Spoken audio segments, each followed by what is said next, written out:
في شقة صغيرة كان في قلب كبير، بس محدش كان بيخبط عليه. كان كل يوم يصحى يبص على التليفون مستني صوت، بس الصمت كان أسرع. زمان ما كانش لوحده، كان الضحك مالي المكان، وكان في ناس بتسأل وتطمن. لكن الزمن بيعرف ينسي ويخلي الغياب حاجة عادية. قعد يستنى، مش عشان حد ينقذه، بس عشان حد يسأل.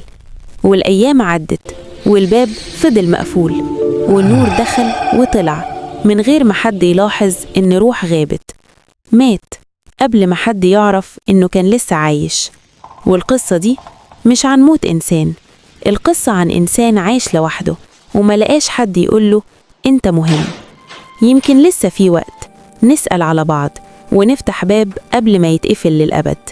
هنا قناة الملكة وأبناؤها.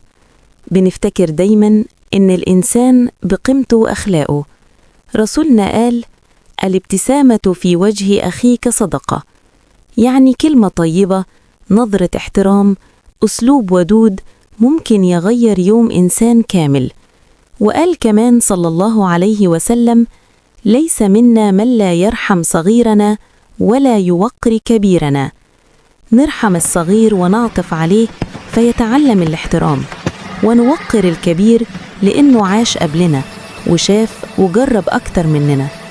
إحنا بقينا في زمن قلت فيه الأخلاق وراح دفء زمان. زمان كان الفرح والحزن بيتقسم على الكل، وكان الشارع كله أسرة واحدة. حتى ريحة الأكل البسيط كانت تملأ المكان، مش لأنه غالي، لكن لأنه كان معمول بحب.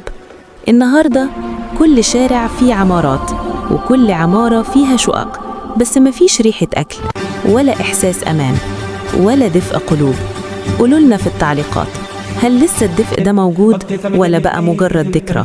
لو الكلام ده لمس قلبك، ابقى واحد مننا. اشترك في قناة الملكة وأبنائها، مش عشان الرقم، لكن عشان نرجع الإحساس إننا عيلة واحدة. هنا بنحكي وبنفكر بعض بالرحمة، وبنفتكر إن السؤال عن بعض لسه له معنى.